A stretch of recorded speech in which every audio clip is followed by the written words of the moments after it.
and welcome to another beautiful time. Welcome from that news. The M News just came your way up just to inform you, to keep you abreast of things happening around. That's what we do on global television. Now let's go to the first discussion of today. The immunity striping the vice president, the governor, and deputies of their immunity is something that has been making some form of, people have been raising some form of eyebrow. There were reactions even on the National Daily this morning as regards that. But then there are reasons.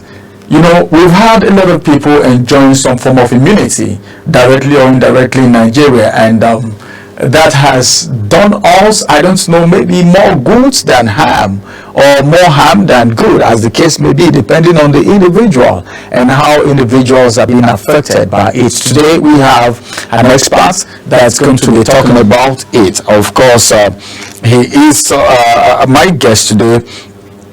Is someone that is so vast. He's a political analyst, and of course he's a communist. He's been on this show before, and one thing about him is the fact that he's so objective.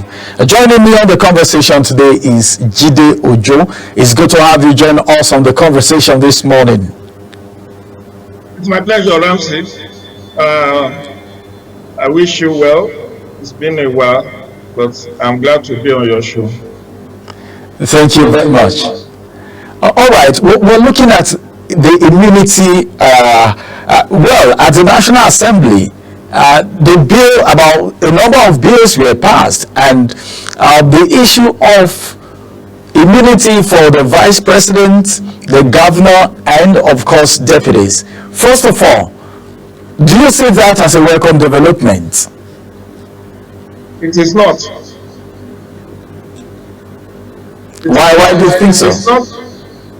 Okay, so I am of the considered view that that's not our priority at this moment. It's just an act of grandstanding. This is a bill that is dead on arrival. Nigeria's House of Reps have been toying with a lot of ideas on issues of constitutional alteration. And I think they are going about it, permit me to use the word, the wrong way. Now they want to first have it passed through normal legislative processes. So each bill is taken as a private member bill, because this is not an executive bill in any event. We need to know that. So this is a private member bill that is sponsored by different members of the House of Reps. And now they said it has passed the first reading and second reading. It's just to generate all this furore that is needless. This is not what we need at this point in time in our national life. Now let's face the fact. You want to strip the vice president, the governor and deputy governors of immunity. How does that help the cause of Nigeria? Ramsey, I tell you for free that Nigeria is a highly litigious society. If this crop of leaders don't have immunity, they will be going to court every other day. People will be filing frivolous lawsuits, and then they will say, okay, we want the president to come to the court as a witness, the vice president as a... No! The framers of our constitution, and this is not peculiar to Nigeria, it's a global phenomenon. The president, vice president, governor, and deputy governors are always given immunity. Now, we need to understand that this immunity is not a blanket immunity. Immunity from prosecution, not from investigation, not from allegation. Am I communicating? The immunity is that while they can be investigated, but they cannot be prosecuted until when they have left office. Now, I recall that when the immediate past governor of Analyst State, Chief Willie Obiano, when he handed over to Soludo 3 years ago, he handed over at around 12 noon. That same day he was to travel out of the country. At Murtala Mohammed International Airport, that same day he was apprehended by EFCC. 3 years down the line, has the man been convicted? Is he still having immunity? Several governors from 2003, 2007, 2011, 2015, 2019, 2023, several governors whose tenures have passed, how many of them have been successfully prosecuted by EFCC? So why the haste that you have to ensure that while they are in office, you want them to be prosecuted? What is the need? Why can't you wait? Keep your gunpowder dry. If it's about fighting corruption, when EFCC was grandstanding under, I think it was Magu or whoever was the EFCC chairman then, that they have weighty evidences and exhibits against Ayo Fayose, the governor of Ekiti State then. He told them, he said, look, I will come and meet you after my tenure. Don't harass me. Ayo Fayose have left the governor's seat almost 8 years ago. Has he been sent to jail? Ayo Fayose is still working free. What is all the grandstanding? We want to do is strip them of immunity so that we can fight corruption, so that there will be accountability. That is a wrong way to go. And let me assure you, Ramsey, let me tell you, you can take this to the bank. That bill is dead on arrival. That bill is dead on arrival. Because while it may pass, and I doubt it actually will pass the final stage, because what people are reporting now is that, it has passed second stage, second reading. Second reading is nothing. There are so many bills that are passed, even third reading, that eventually does not make it.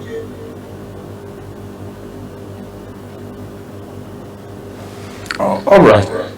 Well, that's it. That the bill is dead on arrival because why not wait until they leave office? But then some Nigerians are saying, I don't know if you can hear me. Some Nigerians are saying that this immunity in the past have made people who have this immunity to do and undo. All right. And before they get in, they leave the office. Before they leave the office, situation like that dies down, like talking about them being prosecuted after leaving office.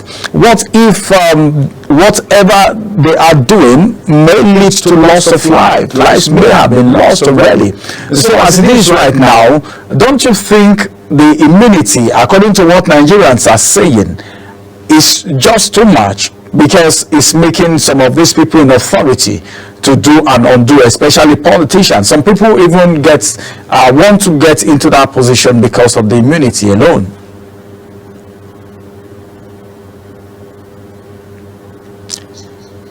Can you hear me?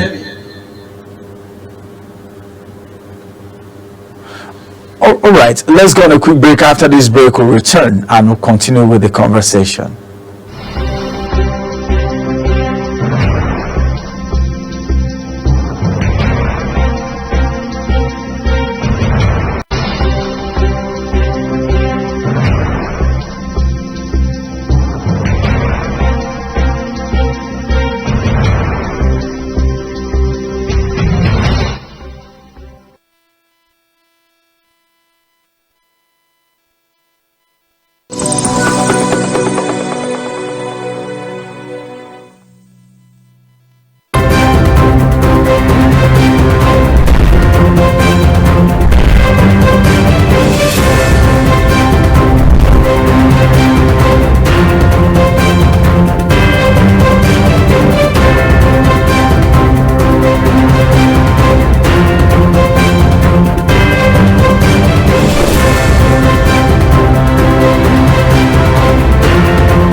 know that global television can be watched in Nigeria and all over the world?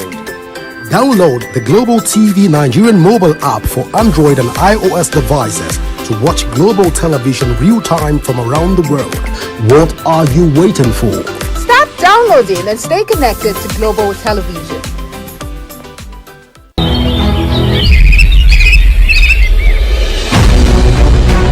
Global Morning is your top morning show here on Global Television. We bring you fresh news updates daily while delving into a variety of current affairs and topics. A Global Morning aims to deliver newspaper reviews and latest news with experts on key global issues.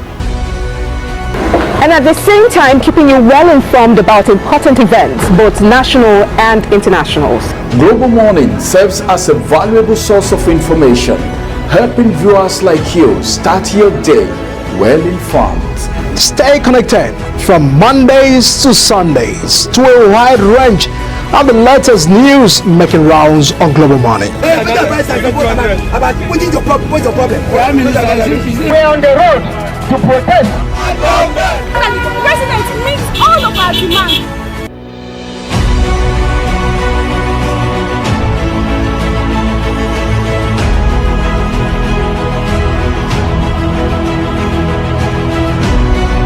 This is Global Morning.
It's good to have you back.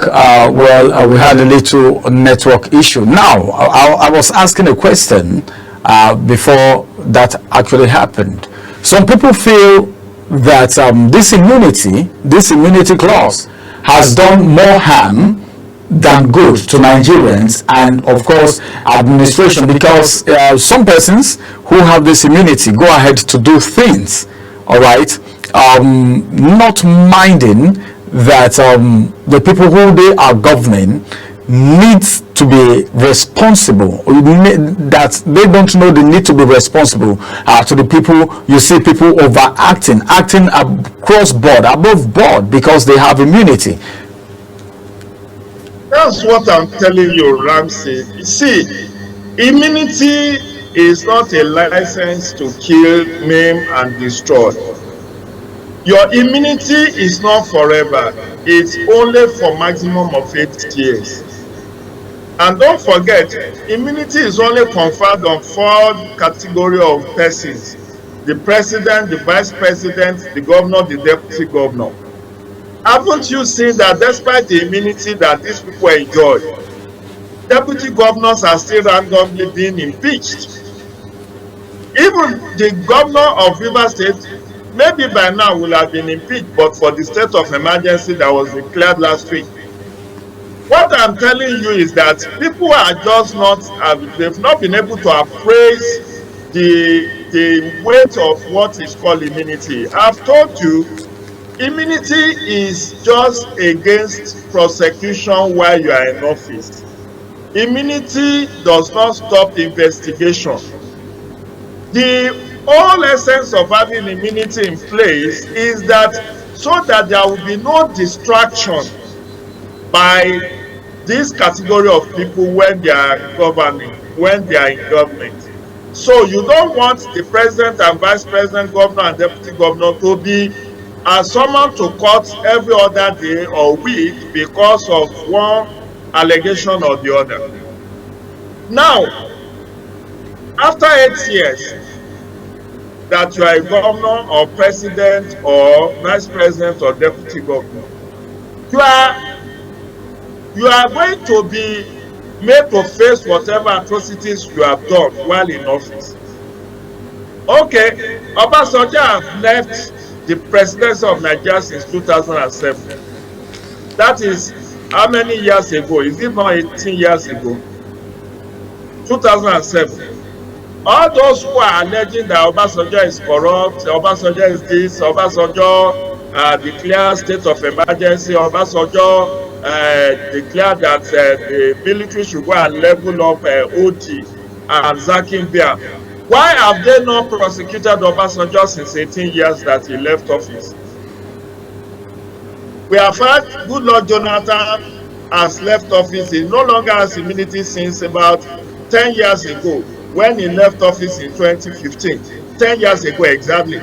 Why has there been no allegation or prosecutions against him? So what I'm saying is that those who are saying, oh, remove immunity clause so that these people, it doesn't make them to be well behaved. See, people who do not have immunity, don't they perpetrate atrocities? People who are, even the lawmakers who don't have immunity, the senators, the House of Reps members, the State House of Assembly members, even speakers and president of Senate and speakers of House of Reps and State House of Assembly, do they have immunity? How many of them have been sent to jail for one allegation or the other? The assumption is that, oh, because they have immunity, that's why they can do and undo. I don't subscribe to that. It's our judicial system that needed to be overhauled. When you are making criminal allegation against a person, you who alleges must prove, and you just cannot prove you must prove beyond reasonable doubt. So when people say, oh, this person committed sexual harassment, this person is a rapist, this person is a fraud, this person is corrupt, those are allegations. Even you and I, who are ordinary citizens, are there people not alleging one thing or the other against us? Does that make it true?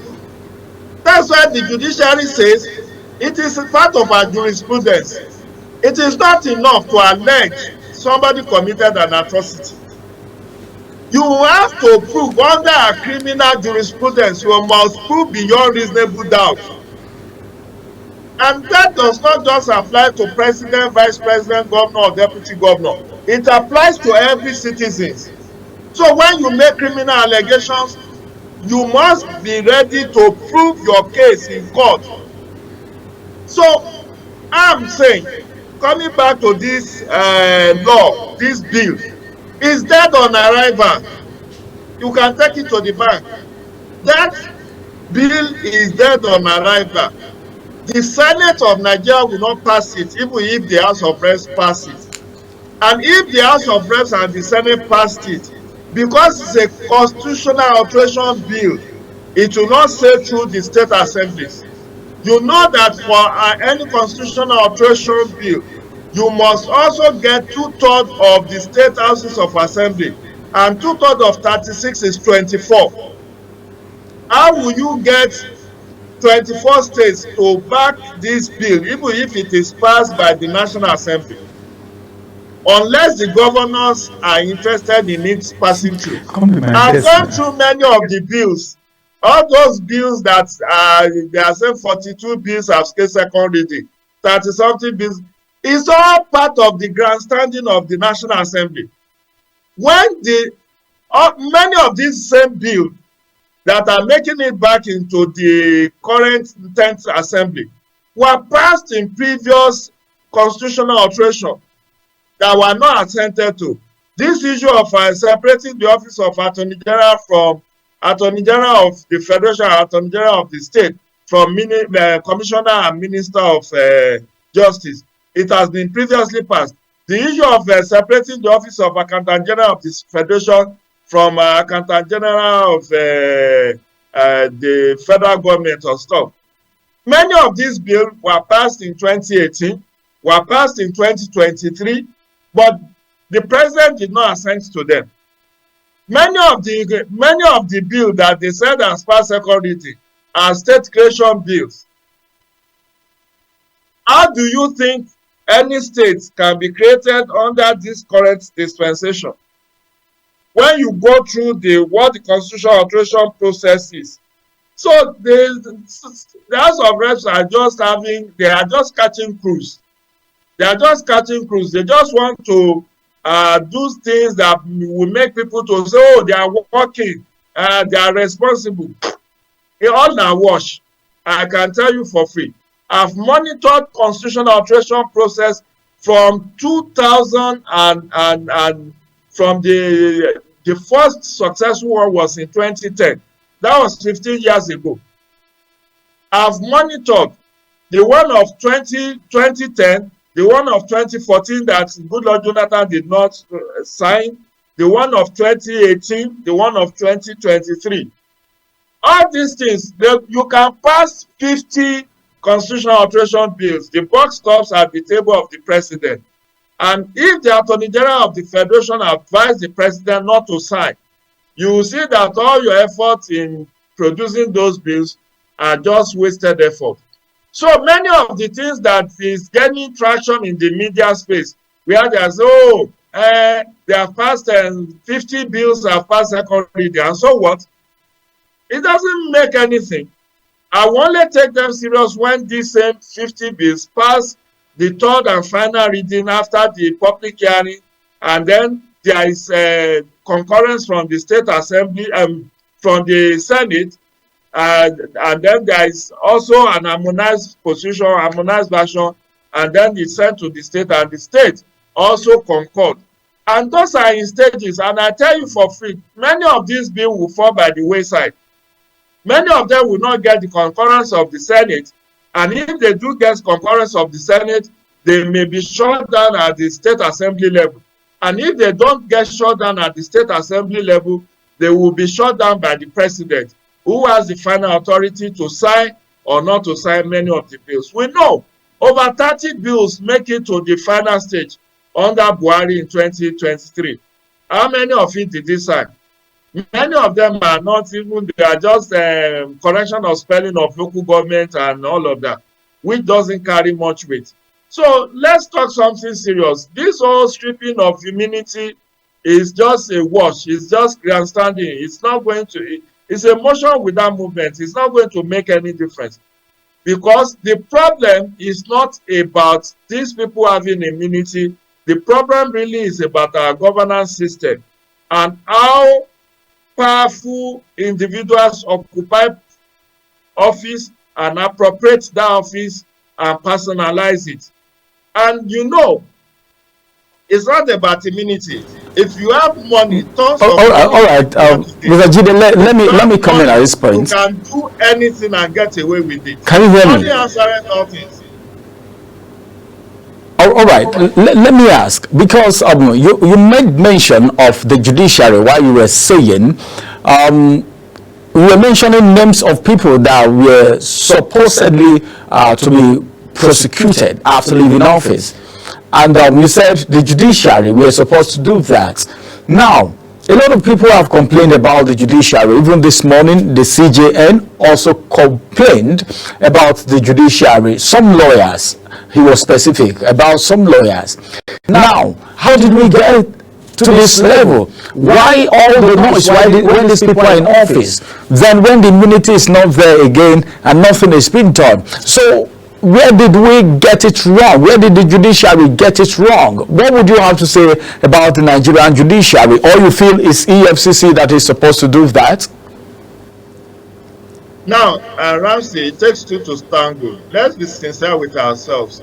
Many of the allegations leveled against governors cannot be substantiated. And let me also tell you part of the frustration that the judiciary faced or the lawyers faced. Let me give you a classical example. The reason why it is very difficult to prosecute successfully the governors who have been accused, for instance, of fraud or corruption is that these people are very smart. They always put their stooges in office when they leave. You know that the Minister of FCT was facing corruption allegations when he was governor of Rivers State. Reacting to the Senate leaders. So. When the current governor was the Accountant General of Rivers State, and he was invited by EFCC, and the state protected him. He was dodging, evading, and all of that. What has come? Nyesom Wike has been out of office for 3 years now. Why has he not been dragged to court for corruption allegations that were leveled against him? Is he still having immunity? Look at what is happening in Kogi State. Yahaya Bello. Yahaya Bello ensured that his cousin is the next governor after him. And you saw how the current governor allegedly aided the arrest of Yahaya Bello a couple of times before he eventually submitted himself to EFCC. Now, how do you get the cooperation of that state to gather evidence to nail the former governor when it is his cousin that is now in office? Do you get it?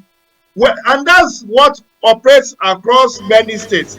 They always ensure that it's either their former chief of staff or the accountant general of the state or somebody who is very close and loyal to them that will take over the reins of office, so that when the FCC comes, they will have, you know, EFCC cannot convict anybody. EFCC can only do so much based on available evidence that they can get. And if the state government is not cooperating, if the state government is not providing the necessary evidences to help the cause of justice, how will EFCC succeed? I'm not saying that those governors who have been alleged to be corrupt are actually corrupt, but I'm also saying that they are also smart to ensure that whoever takes office after them is one of their loyalists who will help to protect them. That's what happened even in Kaduna State. You saw how El-Rufai ensured that Senator Ubasani, who is his loyalist, whom he has helped, he helped him into Senate.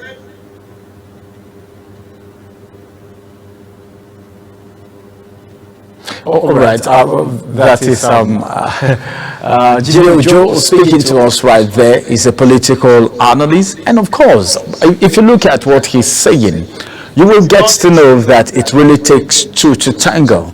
Because before you can prosecute someone, you need to work with some people in his administration. But before these people leave the office, they don't leave stones unturned. And that's part of the reason why these prosecutions should be done while in office. But then, if you're removing the immunity for one, I think the immunity should be removed for everyone. But if it is not possible for the immunity to be removed for everyone, I wonder if it will be possible for the immunity to be removed for some. Because as it is right now, he was given an instance of what happened in Kogi State, the Yahaya Bello corruption case that EFCC was after him until he presented himself. It must have to take the cooperation of the new governor of a particular state for you to investigate a former governor. So the successor would need to bring out details. But then, before these people leave the office, they make sure they are in good terms with the people, maybe the accountant, maybe their deputy or whoever. They will make sure whoever succeeds them will be someone that is loyal. That's what my guest is establishing. All right, over to you. Jide, it's good to have you back. All right, as it is, our guest will be joining us any moment, and of course, we're looking at the immunity, the impact of immunity. Some persons have really complained that instead of leadership to be servanthood, people get into office, and because of the immunity, they feel like semi-gods. They do and undo, and before they leave this office, they will not leave any stone unturned. They know that yes, what they did while in office is not in order, that EFCC or the judiciary may come after them, or that certain people in the society may sue them. Then before you know it, they try to cover the loopholes. They put people who will be able to defend them. Look at what happened in Rivers State now, as Fubara is going on suspension. The new the sole administrator will need, he removed everyone in Fubara's cabinet. You know, every appointees of Fubara is being removed, meaning no stone is left unturned. Whatever he wants to do there as an administrator, he will be able to do it. But what if we have Fubara's loyalists, all right, still in his cabinet? There are some things that he may not be able to investigate. So these people, before they leave the office, they don't leave stones unturned. They even install people that will defend whatever evil they've done while in office. But making yourself a mini god because you think there is an immunity doesn't seems to be the best, and doesn't portray the real democracy that we practice in Nigeria. Over to you. It's good to have you back. Yeah, I am Ramsey. Sorry for the breaking transmission. What I'm trying to say is that, see, we can rant all we want. It doesn't change the facts on ground. This is a highly litigious society. People will make claims, but they may not be able to substantiate those claims. And it is a global phenomenon. All over the world, in America, people will make claims, oh, this person is corrupt, this person is this, is that, is that. When they say, where are the proofs? Bring the proofs. You cannot bring the proofs. And that's why our jurisprudence says, if you are making criminal allegation against somebody, be sure of your facts. The court is not a Father Christmas that will just give you what you didn't ask for. And the court will also not look kindly to you just making flimsy allegations without proof. There are two ingredients. There are two ingredients you need to prove your criminal allegation. And I'm staying on criminal allegations for a reason. Because if it's civil case, you know, it may not generate so much you have. Now, two things you need to prove a criminal allegation is one, exhibits or evidences, and two, witnesses. You may have exhibits. If you don't have witnesses, it's dead on arrival. Let me put it in context. All the allegations of electoral fraud, why do you think judiciary throws them out? You claim that there are fraud in 1,000 polling units, and you want the court to nullify that election. The court will not nullify that election because our electoral law says unless there is substantial non-compliance, that is the only reason why an election will be nullified. People don't know this. Many of us social commentators don't know this. Many of them have never seen a copy of Electoral Act or the Constitution. But what the law says is that, okay, there are 176,000 polling units. You now said, oh, there are fraud in 1,000 or even in 10,000 polling units. Ramsey, assuming without considering that you can even prove that fraud in 10,000 out of 176,000 polling units, do the ratio. What is the ratio of those places where there are fraud vis-a-vis where the election went smoothly and credibly? So if the law says an election will not be nullified except there is substantial non-compliance, it is simple English. It then means that even if you can prove that there are fraud, oh, there was overvoting in this place, there was thuggery or violence in this place, but on the whole, is just like about 10% or 20% of the entire population, voting population, I mean. The court will not nullify that election. But you and I will say, oh, the judiciary has been compromised, that judge has been bribed, that. It's just not sitting. We do not have our facts. And that's why we joined the bandwagon to castigate lawyers, to castigate judiciary, to make claims that are not there. You cannot make criminal allegation against somebody and feel that the person should just be thrown into jail. The due process, and you know, in law, it is said that it's better for 1,000 criminals to go scot-free than for one innocent person to be wrongfully punished.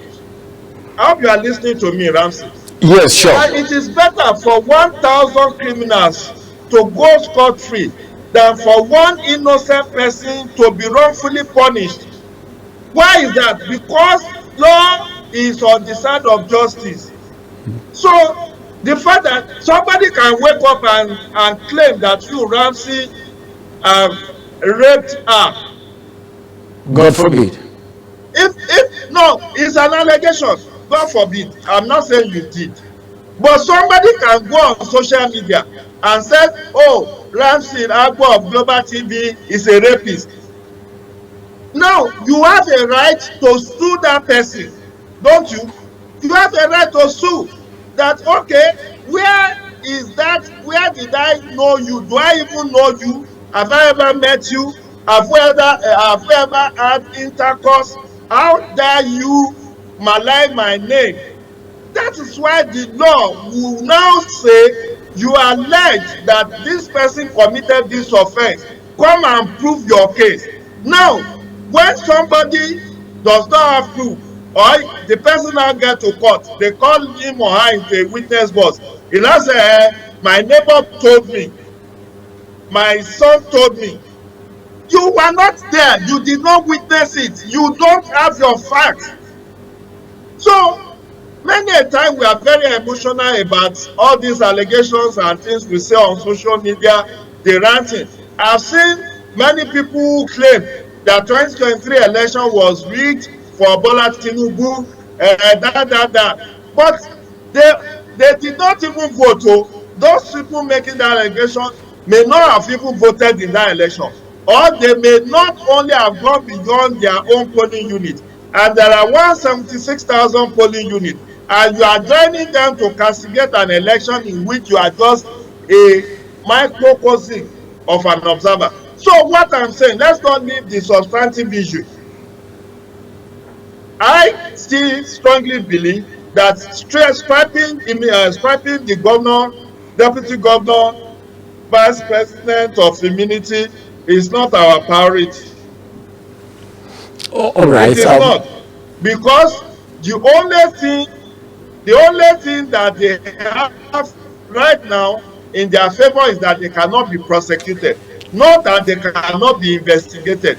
So prosecuted after their tenure of office, then let whoever want to prosecute them wait till when they have finished their term of office and then sue them to court to prove his or her allegation. That is my own take on that, my brother. Okay. Thank you very much, Jide Ojo, for joining us today on the conversation. Finally, before I let you go, I would like to ask this question on behalf of Nigerians, because some Nigerians believe that governance, leadership is servanthood.